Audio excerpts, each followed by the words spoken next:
Now at 11, North Carolina's Attorney General is cracking down on a texting app he says is fueling the fentanyl crisis.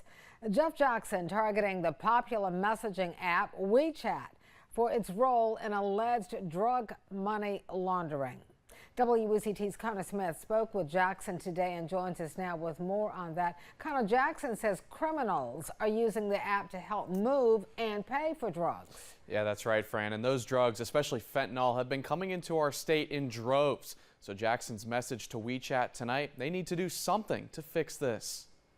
As fentanyl continues to leave a devastating impact on communities around our state, North Carolina Attorney General Jeff Jackson is seeking accountability. We want to hit the cartels where it hurts. Jackson is specifically targeting this popular app. It's called WeChat. You can use it to chat with your friends, but also to pay other people. The Attorney General says criminals are using that payment feature to launder drug money. Look, the motive for most crime is money. If you want to reduce the crime, you reduce the money. The way we reduce the money here is by focusing on WeChat, where a lot of this money laundering is taking place. Jackson says the app is at the center of this triangle of criminal activity. Cartels bringing fentanyl into the U.S. The money to pay for it then goes to China before it's laundered back to the cartels, with WeChat used to coordinate those transfers.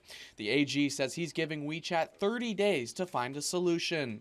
We want them to do enough to change the reputation that WeChat has, because right now it's a reputation as a safe haven for facilitating money laundering. Jackson says it's about addressing an epidemic that's damaging communities around the state. We're talking about billions of dollars. And what you can't put a price on, fentanyl overdoses are now the leading cause of death for people under 45 in our state, with nearly 6 per day.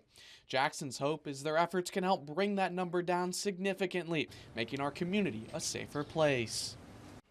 Now, we also reached out to WeChat for their response, but haven't gotten one. But if we do hear back, we'll include it inside this story on our website. Fran?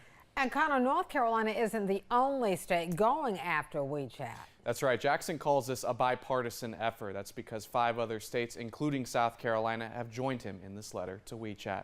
All right, Connor, thanks for that report.